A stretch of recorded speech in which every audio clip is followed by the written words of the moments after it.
Hello students, आज के class में हम लोग characteristics of common emitter configuration पढ़ेंगे। पिछले क्लास में हम लोग characteristics of common base configuration पढ़े थे। वहाँ पे हम लोगों ने देखा था कि दो तरह का कैरेक्टरिस्टिक्स होता है, एक को हम लोग इनपुट कैरेक्टरिस्टिक्स और दूसरे को आउटपुट कैरेक्टरिस्टिक्स बोले थे।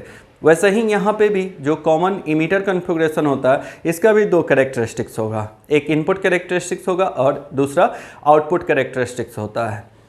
ऑलरेडी मैं कैरेक्टरिस्टिक्स का मतलब बता चुका हूँ आप लोग को। कैरेक्टरिस्टिक्स में हम लोग क्या पढ़ते हैं वो भी आप लोग को पता है। कैरेक्टरिस्टिक्स को समटाइम्स हम लोग IV कैरेक्टरिस्टिक्स भी बोलते हैं। IV का मतलब होता है करेंट वोल्टेज कैरेक्टरिस्टिक्स। कैरेक्टरिस्टिक्स एक ग्राफिकल रिप्रेजेंटेशन होता है। कैरेक्टरिस्टिक्स एक ग्राफिकल रिप्रेजेंटेशन होता है जो कि वोल्टेज और करेंट के रिलेशन को शो करता है। ठीक है, तो ये कुछ बेसिक बातें हैं कैरेक्टरिस्टिक्स का, वो हम लोग जानते हैं।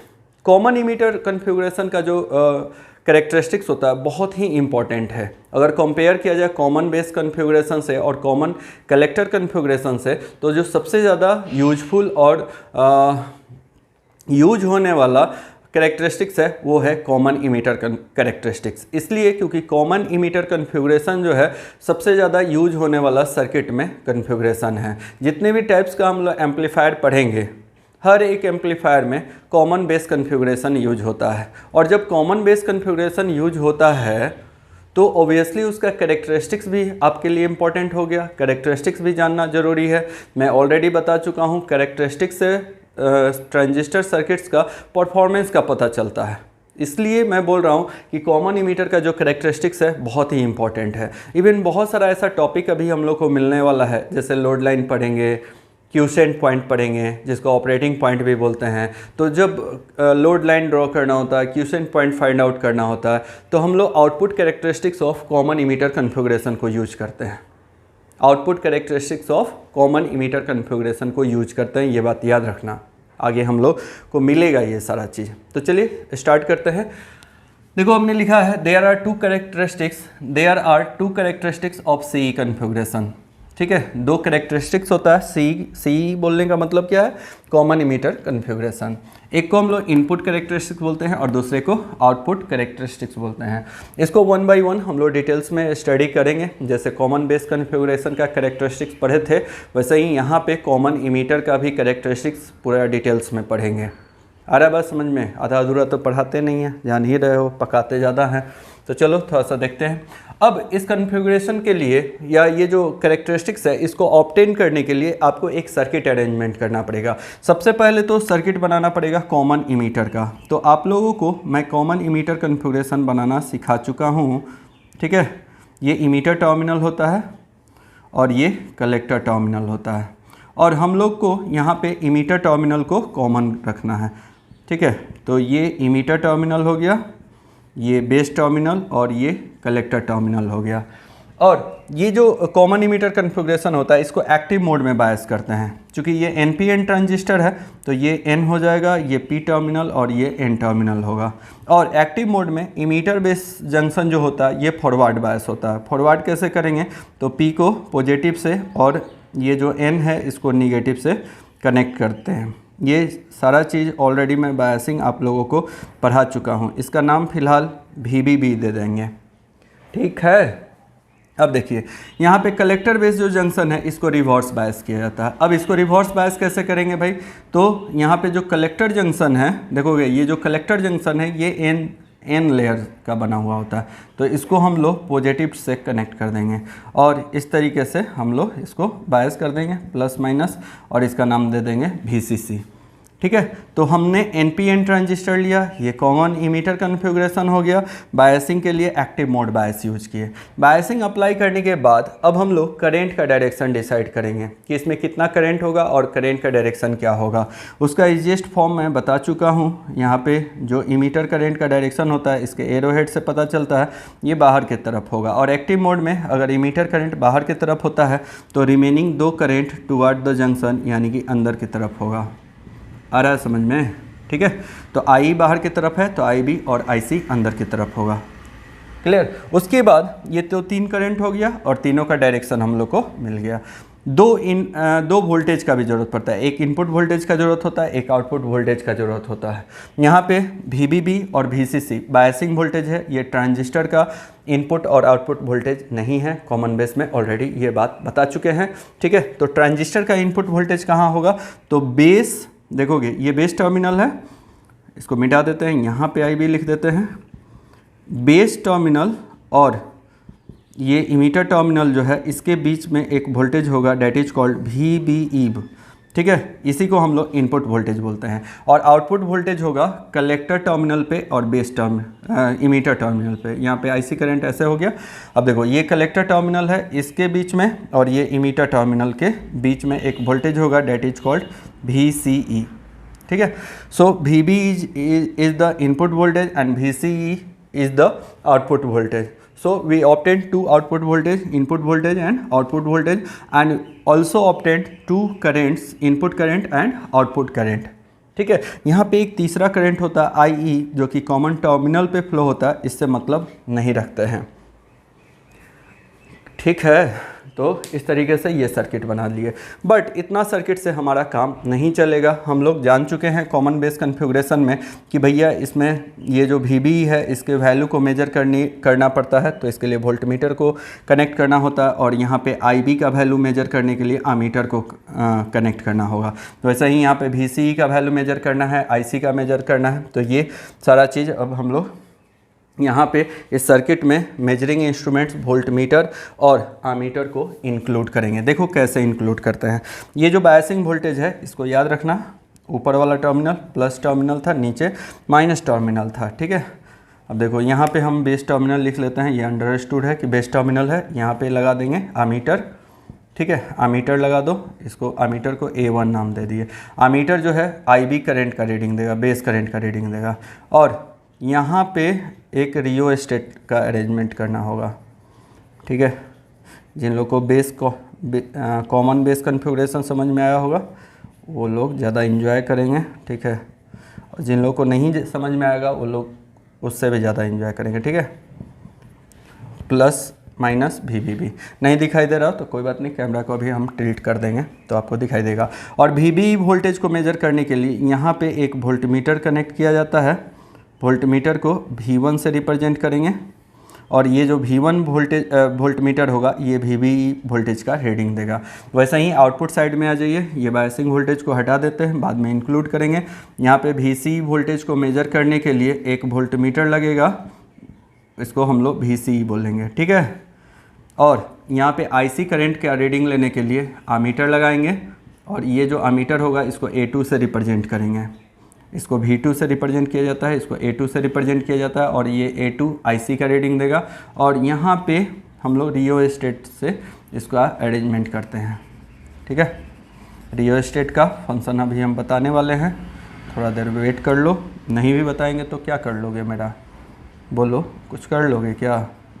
नहीं ना, अच्छा ये तो मजाक वाला बात है। नहीं भी बताएंगे वो देखो क्या, क्यों नहीं बताएंगे, ऑलरेडी तो बता चुके हैं, इसलिए बुरा नहीं मानना है, ठीक है। चलो, तो ये जो है सर्किट अरेंजमेंट हो गया। जो लोग बहुत अच्छे से पढ़े होंगे, मेरा क्लास शुरू से समझ के, उनको कोई दिक्कत मेरे सब्जेक्ट में नहीं हो रहा होगा, ऐसा हम उम्मीद कर रहे हैं। बाद बाकी तो आप देख लोगे क्या कहानी है। अब आपके साथ क्या है क्या नहीं समझ में आता वो तो आप ही जानोगे ना, है ना। चलिए फिर करना क्या है, वीडियो को पॉज कीजिए, फटाफट इसको लिखिए, उसके बाद हम लोग ये इनपुट कैरेक्टरिस्टिक्स आपको समझाने वाले हैं।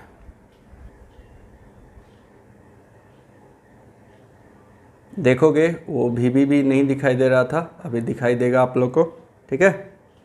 यहाँ पे वीडियो पॉज करो जल्दी और लिख लो, सर्किट बना लेना। और ये रहा ऐसे, चलिए फिर आई थिंक कि आप लोग लिख लिए होगे। क्या करोगे यार, खुद ही हम लोग अपने कैमरा मैन हैं, लाइट एक्शन कैमरा खुद ही करना पड़ता है। चलिए, डायरेक्टर, एक्टर, प्रोड्यूसर सब हम ही लोग हैं अपने क्लास के। चलिए पढ़ते हैं। इनपुट कैरेक्टरिस्टिक्स क्या होता है। इनपुट कैरेक्टरिस्टिक्स और आउटपुट कैरेक्टरिस्टिक्स ऑलरेडी मैं कॉमन बेस में बता चुका हूँ कि जब इनपुट कैरेक्टरिस्टिक्स हम लोग को फाइंड आउट करना होता तो VB और IB के बीच में लाइन ड्रॉ किया जाता है। तो हम बताए हैं कि इसको ऐसे शॉर्ट में लिख सकते हो, इनपुट वोल्टेज और इनपुट करंट के बीच में ड्रॉ किया जाता है और आउटपुट वोल्टेज को कांस्टेंट रखा जाता है। तो हम लोग यहाँ पे जान चुके हैं कि VB इनपुट वोल्टेज है और IB इनपुट करंट है। तो VB वर्सेज IB लिखेंगे, ठीक है, जैसे मैच होता है ना, India versus Pakistan, Pakistan versus Sri Lanka, Sri Lanka versus England versus America, वैसे लिख लेंगे, ठीक है। VB वर्सेज क्या लिखेंगे, सॉरी ये तो IB ना होगा, IB। और कांस्टेंट किसको रखोगे, कांस्टेंट आउटपुट वोल्टेज को रखोगे। तो यहाँ पे VCE जो है ये कांस्टेंट होगा, ठीक है। और जब हम लोग आउटपुट कैरेक्टरिस्टिक्स निकालेंगे तो आउटपुट वोल्टेज और आउटपुट करंट के बीच में निकाला जाता है। तो आउटपुट वोल्टेज यहाँ पे VCE है वर्सेज आउटपुट करंट क्या है, तो आउटपुट करंट यहाँ पे IC है। और कांस्टेंट किसको रखा जाता है, तो जब आउटपुट कैरेक्टरिस्टिक्स निकाला जाता है तो इनपुट करंट को कांस्टेंट रखा जाता है। यहाँ पे इनपुट करंट IB है तो IB को रखोगे कांस्टेंट। आ रहा है मज़ा, है ना, मज़ा आ रहा है। हमको तो बड़ा मज़ा आता है यार पढ़ाने में, क्योंकि पढ़ाना जो है ना, पढ़ाना पकाने के इक्विवेलेंट है और पढ़ना पकने के इक्विवेलेंट है। तो हर आदमी को पकाना अच्छा लगता है, पकना अच्छा नहीं लगता है। इसलिए मुझे पढ़ाना अच्छा लगता है, ऑब्वियसली पढ़ना अच्छा नहीं लगता है। चलो ठीक है, आप लोग का अभी उम्र है, पढ़ लो यार, जितना पक लोगे उतना अच्छी बात है। इनपुट कैरेक्टरिस्टिक्स के बारे में देखो हमने क्या लिखा है। पहला point, the curve drawn between base current IB and base emitter voltage VB for a constant value of VC is known as input characteristics. The curve drawn between IB, ठीक है, and base current voltage VB for a constant value of VCE is known as input characteristics. एक curve draw हुआ है IB और VB के बीच में for a constant value of VCE, मतलब VCE को कांस्टेंट रख के एक कर्व ड्रॉ किया गया, उसी कर्व को हम लोग इनपुट कैरेक्टरिस्टिक्स बोलते हैं। यहाँ पे VB इनपुट वोल्टेज है और IB यहाँ पे इनपुट करंट है। VB का वैल्यू वोल्ट में लेना है और IB का वैल्यू देखोगे माइक्रो एम्पियर लिखा हुआ है, यानी कि IB का वैल्यू माइक्रो एम्पियर में आता है। बहुत ही small value of current flow होता है, ठीक है। इसका कारण हम बताने वाले हैं कि कॉमन इमीटर में जो इनपुट रेसिस्टेंस होता है ना, वो ज़्यादा होता है। कॉमन बेस में जो IB करंट का वैल्यू आया था वो मिली एम्पियर में आया था। तो मिली एम्पियर जो होता है ना, ये ग्रेटर देन माइक्रो एम्पियर होता है, ठीक है बच्चा लोग। तो ऐसे समझ के पढ़ोगे ना तो बड़ा अच्छा लगेगा। चलिए अगला पॉइंट पढ़ते हैं। For determination of input characteristics collector emitter voltage VCE is kept constant. मतलब इसका मतलब क्या हुआ, इसका मतलब ये है कि इनपुट कैरेक्टरिस्टिक्स डिटरमाइन करने के लिए कलेक्टर इमीटर वोल्टेज को कांस्टेंट रखना पड़ता है, ठीक है, बताएंगे हम। And base current IB is reduced, base current IB is recorded. अब कह रहा है कि इसको कांस्टेंट रखना है और IB के वैल्यू को रिकॉर्ड करना है for different level of base emitter voltage VB। मतलब डिफरेंट लेवल ऑफ VB के लिए IB के वैल्यू को रिकॉर्ड करना है VC के वैल्यू को कांस्टेंट रख के। लास्ट में देखोगे, now the curve draw between base current IB and base emitter voltage VB for different level of VCE। और उसके बाद एक कर्व ड्रॉ करोगे IB और VB के लिए for different level of VCE। Clear है? चलिए, तो ये आप आई थिंक कि समझ गए होगे। नहीं समझे होगे तो चलो अब समझाते हैं, ठीक ना। फिर वही एक्सपेरिमेंट वाला मेथड से चलेंगे। अगर कहोगे तो नहीं भी समझाएंगे। ऑलरेडी आप लोगों को आई थिंक कि समझ में आ रहा होगा, है ना। जैसे हम लोग VB में कॉमन बेस कन्फिग्रेशन में जैसे हम लोग एक्सपेरिमेंट से ड्रॉ किए थे, या एक्सपेरिमेंट जो कर मेथड बताए थे, वैसे ही यहाँ पे भी करेंगे। 1 मिनट थोड़ा सा रुकेंगे, यहाँ पे बोर्ड को क्लीन करना है, उसके बाद बताते हैं, ठीक है। तो चलिए देखते हैं। सबसे पहले क्या करना होता है, यहाँ पे VC के वैल्यू को कांस्टेंट मेंटेन रखना होता है। पहले इसको कांस्टेंट वोल्ट पे सेट कर देंगे, जैसे 0 वोल्ट पे सेट कर देंगे, या फिर जो एक्सपेरिमेंट में हम लोग लिखे थे मान लो 2 वोल्ट पे सेट करें, कितना पे, 2 वोल्ट पे। तो ये जो वोल्टेज है, ये जो वोल्ट मीटर है V2, ये भी 2 वोल्ट का रीडिंग बताएगा। अब यहाँ पे वोल्टेज को 2 वोल्ट पे कैसे सेट करोगे, तो इसके लिए यहाँ पे ये जो रियो स्टेट यूज हुआ है, यहाँ पे वोल्टेज का वैल्यू लिखा हुआ रहता है। इसका जो नोब होता है, जहाँ पे 2 वोल्ट लिखा हुआ होगा, इस नोब को खिसका के यहाँ पे 2 वोल्ट पे सेट कर देते हैं। ठीक है, तो यहाँ से जो वोल्टेज प्रोवाइड करेगा ये रियो स्टेट, इसको 2 वोल्ट का वोल्टेज प्रोवाइड करेगा। पैरेलल कनेक्शन है, तो यहाँ से VCE का वैल्यू कितना सेट हो जाएगा, 2 वोल्ट। कैसे सेट हुआ, तो इस रियो स्टेट से। यही तो रियो स्टेट का काम है। अब 2 वोल्ट पे सेट करने के बाद हम लोग क्या करेंगे, VBE के वैल्यू को 0 लेवल से बढ़ाएंगे। VBE का वैल्यू 0 वोल्ट पे सेट करेंगे और IB का रीडिंग लेंगे, यानी कि इस एमीटर का रीडिंग लेंगे। इसके लिए देखो क्या करते हैं, यहाँ पे लिख लेंगे सबसे पहले VCE का वैल्यू लिख लेंगे 2 वोल्ट। ठीक है, और यहाँ पे एक कॉलम बनाएंगे VBE के लिए और दूसरा कॉलम बनाएंगे IB के लिए।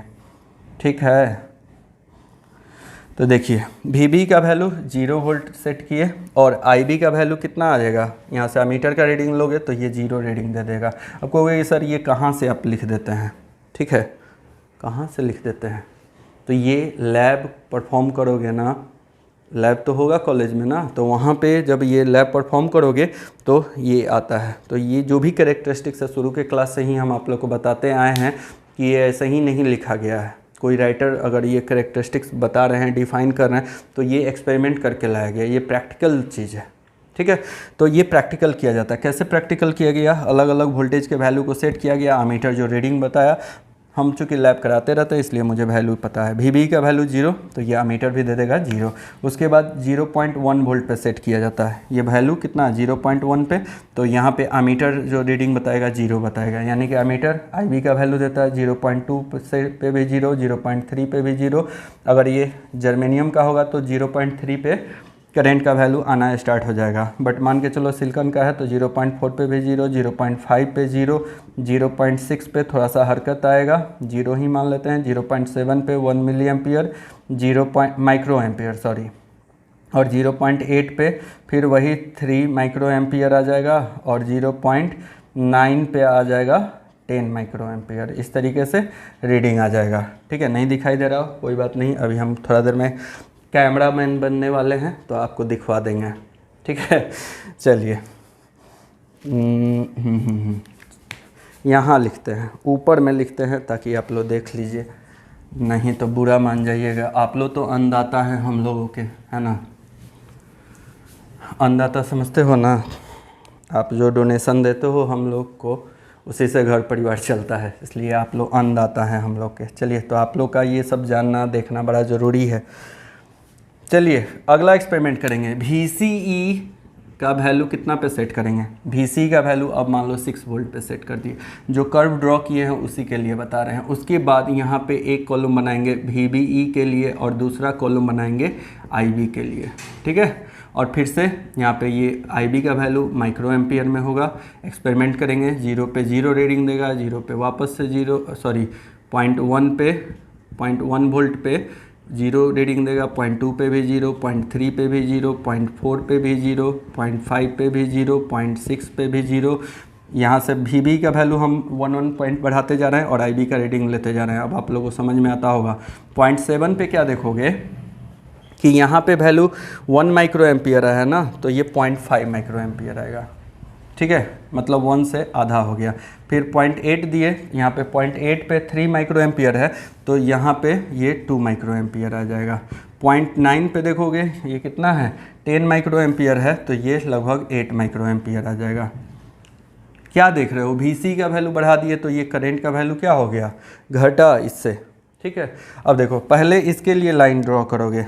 इसके लिए जब लाइन ड्रॉ करोगे, कर लेना यार, बता चुके हैं कैसे किया जाता है, तो ऐसा आएगा, कुछ ऐसा लाइन आएगा। ठीक है, इस समय VCE का वैल्यू कितना लिए हैं, तो VCE का वैल्यू 2 वोल्ट है, और VCE का जब 6 वोल्ट सेट करोगे तो ये ऐसा आ जाएगा। VCE के वैल्यू को बढ़ाए तो ये करेंट का वैल्यू क्या हो गया, घट गया, ये 6 वोल्ट पे।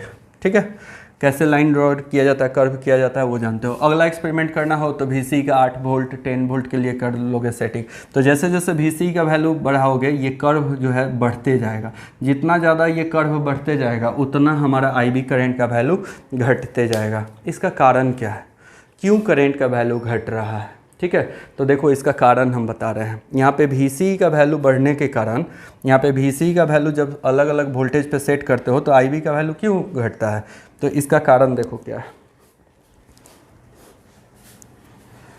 देखो ये हम लोग बनाएंगे, थोड़ा ध्यान से समझना, कॉमन इमीटर का कंस्ट्रक्शनल डायग्राम, ठीक है। यहाँ पे ये एक जंक्शन होता है, यहाँ पे एक जंक्शन होता है, ये NPN है, ठीक है, और ये वाला टर्मिनल इमीटर है, और ये टर्मिनल कलेक्टर है, और ये बेस टर्मिनल हो गया, ठीक है। अब यहाँ से जो वोल्टेज अप्लाई करते हो ये रिवर्स बायस, कलेक्टर टर्मिनल पे रिवर्स बायस अप्लाई करते हो, यानी कि प्लस और माइनस अप्लाई किए, सेम टू सेम यही बायसिंग यहाँ पे, ये प्लस माइनस, इससे जंक्शन को क्या करते हैं हम लोग, ये वाले वोल्टेज से रिवर्स बायस करते हैं, VCC हो गया, और ये इसको फॉरवर्ड करते हैं। ये जो जंक्शन है ये इमीटर बेस जंक्शन है, इसको फॉरवर्ड करने के लिए ऐसा कनेक्शन करते हैं, प्लस माइनस VBB, ठीक है। अब देखो होता है क्या, ये जो VCE लिख देते हैं, ये जो VCE वोल्टेज है जो कलेक्टर और इमीटर के बीच है, ये इस जंक्शन को रिवर्स बायस करता है। जब जंक्शन को रिवर्स बायस करेगा, इसके वैल्यू को बढ़ाएंगे तो रिवर्स बायस वोल्टेज का वैल्यू बढ़ेगा, तो ये जो J2 जंक्शन है इसका विड्थ क्या होगा, बढ़ेगा। J2 जंक्शन का विड्थ क्या होगा, बढ़ेगा। जो जंक्शन रिवर्स बायस होगा तो उसका रिवर्स वोल्टेज को वैल्यू को बढ़ाते हैं तो उसका जंक्शन विड्थ क्या होता है, बढ़ता है। और यहाँ पे जो बेस लेयर है इसका विड्थ क्या हो गया, घट गया। बेस का विड्थ क्या हुआ, घटा। क्यों भाई, तो जंक्शन का विड्थ बढ़ा। अब जब ओबियसली ये विड्थ घटेगा बेस का, तो यहाँ पे होल्स का कंसंट्रेशन कम जाएगा। पहले से मान लो 100 होल्स था तो अब 70-80 होल्स हो जाएगा। जैसे जैसे VC का वैल्यू बढ़ाते जाओगे ये और यहाँ पे होल्स का संख्या कम होते जाएगा। जितना कम होल्स होगा उतना ही बेस करंट का वैल्यू कम होगा, ठीक है। क्योंकि ये बेस करंट जो होता है ना, बेस करंट कहाँ से मिलता है, तो बेस करंट इस होल्स के मूवमेंट के कारण मिलता है। यहाँ पे होल्स का संख्या जितना कम होगा उतना ही कम IB करंट प्रोड्यूस होगा, ठीक है। IB करंट बेस करंट के कारण प्रोड्यूस होता है, ठीक है। तो बेस का रीजन क्या होते गया, घटते गया, बेस का विड्थ घटते गया।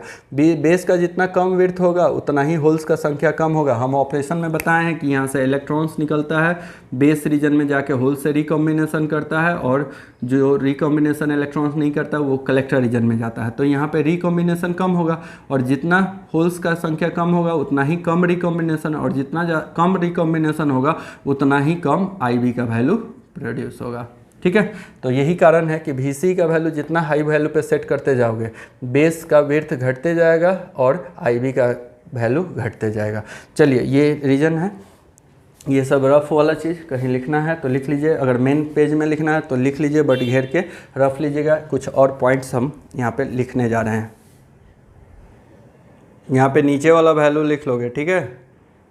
जो VC और IB का वैल्यू था उसको लिख लेना। आइए कुछ इंपॉर्टेंट पॉइंट्स है यहाँ, उसको देख लेते हैं, जो कि कॉमन बेस कॉन्फ़िगरेशन का इंपॉर्टेंट पॉइंट्स है। पहला पॉइंट हमने लिखा है, the input characteristics of CE configuration is quite similar to forward bias PN junction diode. कह रहा है कि जो CE कॉन्फ़िगरेशन का इनपुट कैरेक्टरिस्टिक्स है ये फॉरवर्ड बायस PN जंक्शन से सिमिलर है, मतलब एक समान होता है। फॉरवर्ड बायस का अगर PN जंक्शन डायोड का फॉरवर्ड कैरेक्टरिस्टिक्स अगर आप लोग पढ़े होंगे तो देखे होंगे ऐसा ही होता है। 0.7 इसका कट इन वोल्टेज होता है, यहाँ पे भी लगभग 0.7 पे ही ये कट इन वोल्टेज है। 0.5 है, 0.6, 0.7 पे यहाँ से करंट आना स्टार्ट किया है। तो इसका जो कैरेक्टरिस्टिक्स होता है PN जंक्शन के फॉरवर्ड बायस कैरेक्टरिस्टिक्स के समानांतर होता है। अगला पॉइंट देखेंगे, in comparison to common base configuration base current को हम लोग इनपुट करंट बोलते हैं, increases less rapidly with the increase in base emitter voltage VBE.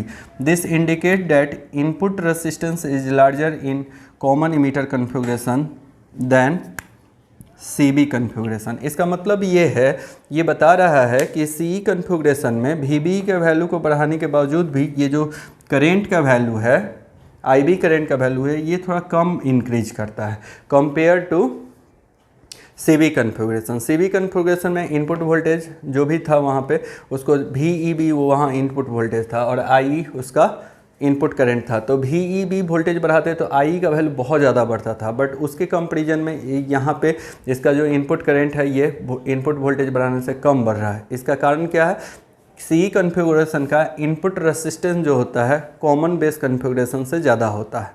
ये बात याद रखना है, ये VVI पॉइंट है, देखोगे this indicates that input resistance is larger in common emitter configuration than CV configuration. VVI point है, ठीक है, यहाँ पे VVI कर देते हैं, याद रखना इसको। अगला पॉइंट हम लोग को ये डिस्कशन करना है कि VCE का वैल्यू बढ़ा रहे हैं तो ये IB का वैल्यू क्यों घट रहा है, ठीक है। तो ऑलरेडी अभी हम बताए हैं कि VCE के वोल्टेज, यहाँ पे ये VCE वोल्टेज है, VCE वोल्टेज को जब बढ़ाते हैं तो ये जंक्शन को क्या करता है, रिवर्स बायस करता है, जिसके कारण इसका डिप्लीशन विड्थ बढ़ता है और जैसे जैसे इसका डिप्लीशन विड्थ बढ़ते जाएगा बेस लेयर के विड्थ को कम करते जाएगा। इससे होगा क्या कि ये जो इमीटर बेस जंक्शन J1 है और ये जो कलेक्टर बेस जंक्शन J2 है, इमीटर बेस जंक्शन और कलेक्टर बेस जंक्शन के बीच का जो डिस्टेंस है ये कम हो जाएगा, जिसके कारण ये जो इलेक्ट्रॉन्स है ज़्यादा से ज़्यादा इलेक्ट्रॉन्स इस रीजन में पहुंचेगा, ठीक है, क्योंकि यहाँ होल्स का संख्या कम है और इधर कह सकते हो कि इस बेस टर्मिनल पे इलेक्ट्रॉन्स कम फ्लो होगा।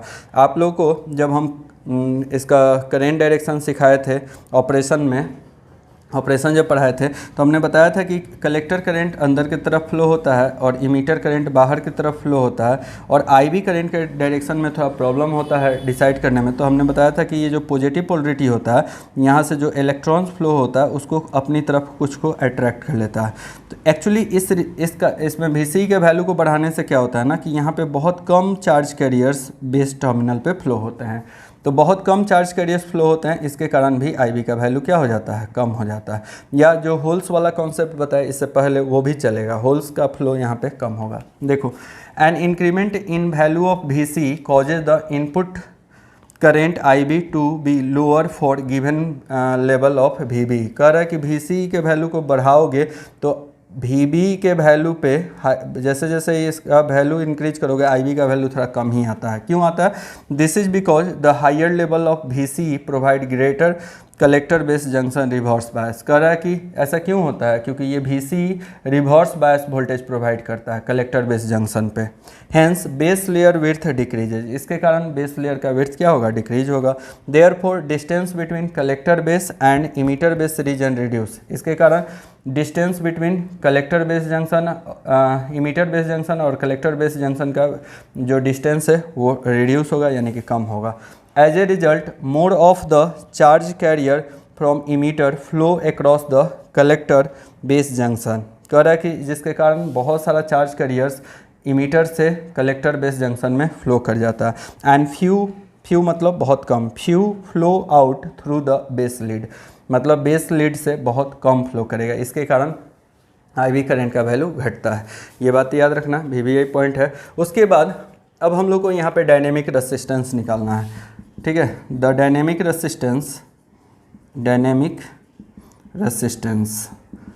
रेसिस्टेंस को हम लोग AC रेसिस्टेंस भी बोलते हैं, ठीक है, AC रेसिस्टेंस।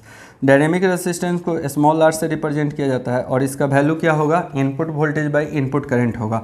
तो इसका इनपुट वोल्टेज होता है VBE और इनपुट करंट होता है IB, ठीक है। तो इसको डेल के फॉर्म में लिखेंगे, del VB divided by del IB, ठीक है। इसको ऐसे भी पढ़ा जाता है rate of change of VB with respect to rate of change of IB।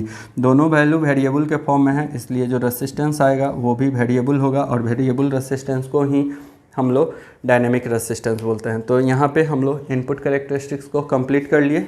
चलिए इसको थोड़ा अच्छे से पढ़ लीजिएगा। अगले क्लास में मिलते हैं कॉमन इमीटर के आउटपुट कैरेक्टरिस्टिक्स के साथ। Thank you.